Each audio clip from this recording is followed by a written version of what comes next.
So back to our clinical case. So the patient and his family have discussed this, and they're like, everybody is on board, and we've decided that we are going to tackle the elimination diet. So as soon as that decision's made, we are going to have you guys see a dietitian, because we need the dietitian to help us with eliminating these foods in your child's diet. So what happens then? What do we do after initiating the dietary therapy? How do we then get foods back into the diet? And then how do we evaluate the esophagus to make sure that these dietary trials are working? So this is an example of a 6-food elimination diet plan and how we reintroduce foods. So this slide represents the order in which foods are reintroduced when reintroducing a single food after each endoscopy. As you can see, it is a lengthy process, and it can take quite some time to complete, but can also be very effective in identifying which food is actually triggering the eosinophilic esophagitis. So after initiating the 6-food elimination diet, we typically give you 8 to 10 weeks on that therapy. The first food that's going to go back into the diet is typically seafood. Now, if you have a child who never eats seafood and that's just not part of their normal routine, we may skip that option, and we may go straight to nuts as being the next one that it gets added back in. That can be an actually really good addition to the diet, because you open the diet back up to peanut butter, different kinds of almond butters and almond milks and things like that that make the diet more palatable. You do that for 8 to 10 weeks, and then we're going to repeat the endoscopy. If everything looks great or good, then we're going to add the soy back into the diet. And further on, adding the eggs, wheat last, and then milk would be the final one that does get added back into the diet. So this is really just discussed with families and based on patient and family preference as to what the order of treatment or foods to be added back in works best for their family. Some centers will do a 2-food dietary trial. So what they'll do is add seafood and nuts back in at one point, repeat the endoscopy. If the scope doesn't look good, then you go backwards and you take out one of those foods to see if maybe that's the trigger for the eosinophilic esophagitis. You can see the importance of having a dietitian here with us when we are discussing these food trials, because it is a lot of foods that initially do come out of the diet. So frequently, and it's such a great question, we are asked, will my child always need an endoscopy to assess their esophagus during food reintroduction? And right now, it seems like the answer is yes.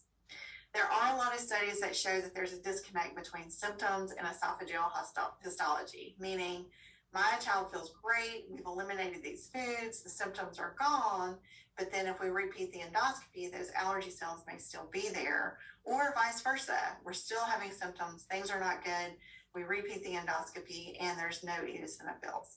So there's really not a good way to just go on symptoms at this point to test for effectiveness of the dietary trial.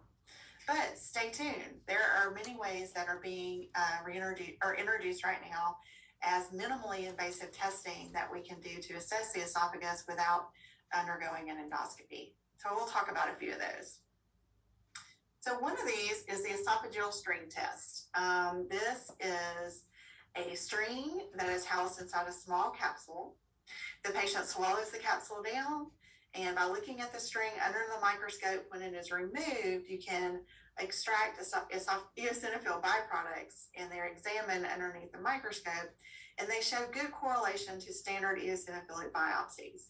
So you can see it's swallowed down, it's taped to the side of the face, it stays in place for 1 hour. It used to be a 24-hour test. Now they've honed it down to 1 hour. Wow. And then we can tell if there are still active eosinophils. So this is a great test that is now in development for assessing the esophagus. Another very hot topic is the unsedated transnasal endoscopy. Now, obviously, this is something that you have to have a specific child who is able to tolerate this procedure, something very similar to what they're doing in ENT to assess for symptoms in their realm. But we are looking at this, and you're looking at it in children and adults, where you're able to actually visualize the esophagus without sedation. You are able to numb the nose. The tiny scope is then passed through the nose into the esophagus. And as you can see, based on that picture, the physician is able to see the esophagus on the monitor that is behind them. So it's very exciting. It's something that we hope to one day maybe have at our center. We're not there yet, but I think it's a very exciting way to assess eosinophilic esophagitis. Another option that you may read about is the cytosponge. It's very similar to the string test. This is a capsule that's swallowed, and the eosinophils adhere to the sponge. Once it's removed from the esophagus, and you're able to stain the fragments that are on the sponge. And it also shows good correlation with standard biopsies in noting if there are active eosinophils on the sponge. So as you can see, there is promise. They're being developed. These things are being developed all the time, and it's likely that there's greater acceptability for patients undergoing dietary therapy and surveillance, because you do get exposed to so many endoscopies that this would be a good option for these families. It doesn't seem like at this point that this will take the place of standard biopsies, but it is a promising tool. All of these are promising tools for evaluating the esophagus. So let's talk about practical considerations when we're implementing a diet plan. So we've made the decision, we're going to give this a try, and let's see how this goes. So just like this poor man with his little birthday muffin, the wife says it's wheat-free, it's dairy-free, it's egg-free, nut-free, seafood-free, soy-free, enjoy. And you can see his face. I mean, a lot of our families look at us like this too when we're talking about dietary trials, and the kiddos can look pretty sad. So it's really important how we present this information, and we really present this as a plan that we can work through, and that there are still things that you can eat, and we don't have to look so sad like this gentleman here. So this is a slide that we share with everyone in our clinic, and it highlights the foods and the food groups that are allowed if you are choosing the 6-food elimination diet. So this is the beginning. This is where we would start.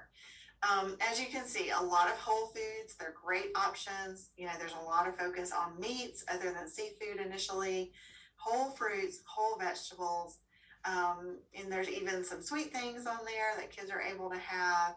And our dietitian works closely with families who are navigating any dietary treatment option so that you are able to pick foods that your kid likes. And they're not going to starve, and there's going to be some great options that they can have when instituting this diet.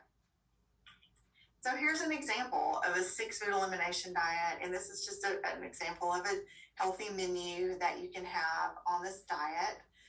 There's some turkey breakfast sausages that are available. This person can have corn tortillas, which can take the place of the bread, all fruit jams, melons, coffee or tea, not for our pediatric population necessarily. There's some vegetable soups that are out there that are great, brown rice, crackers. Sun butter is a 6-food elimination diet friendly butter that can be used. You can have poultry and green beans, sweet potatoes, and then there's some snacks down there that are also listed as well. Some hypoallergenic trail mixes and hummus, veggies, popcorn. So it's not all gloom and doom. There are some really good options for kids who are on the 6-food elimination diet. So can it be healthy? So absolutely. Honestly, this is the way we should all be eating, probably. It is a focus on very much more plant-based foods, like we said, the fruits, the vegetables, and the beans. It's a lean protein heavy meals, which is your poultry and your pork. Beef and lamb are good. Olive oil, canola oils, those oils are all fine when you're cooking foods. And then your root vegetables, and it's just naturally low in processed foods, which we know is more healthy for us and a good way for us all to eat. So is this diet successful for long-term management? So let's talk about that. Once we've initiated the diet, how successful is it, and we can continue doing it. So this is some nice data from physicians who were studying the percentage of patients maintaining the diet over time. So these patients were followed over the course of 3 years, And what they found that was that adherence did drop over time. You can see at the 1 year mark that it was more about a 50% adherence rate. At the 2 year mark, that did drop down to 30%. And then at the 3 year mark, we were down to 10% who were able to adhere to their diet that they had been given for treatment for their EOE. But if those patients were scoped, 100% of these patients who were still following the diet were in remission. So this just proves this is a successful plan. And if we adhere to the diet, that it is very Maybe Lauren just a wasn't great long treatment enough, for you to have for your EOE. Well, They're talking But about it is like a important to year. understand she why is only this did fall it off for- happening? she Why only do did we, just the 2 group. you know, we can get this And we've got to treated, call but back then and all get of a the sudden we're result. not Well, able she's to already adhere told to us the diet. that it was evident that the eosinophils. So understanding why patients are not adherent to But I the mean, diet maybe she can be wasn't studied. long enough. Dr. Gonsalves and her group at It was just a- Northwestern it was just a University looked portion at of this it. and Remember determined where it that showed the in their triangle with group, one in going at up, one going Northwestern, down? about 57% were Mhm. still active on maintenance therapy. So that's a pretty good amount for that group. But what were the factors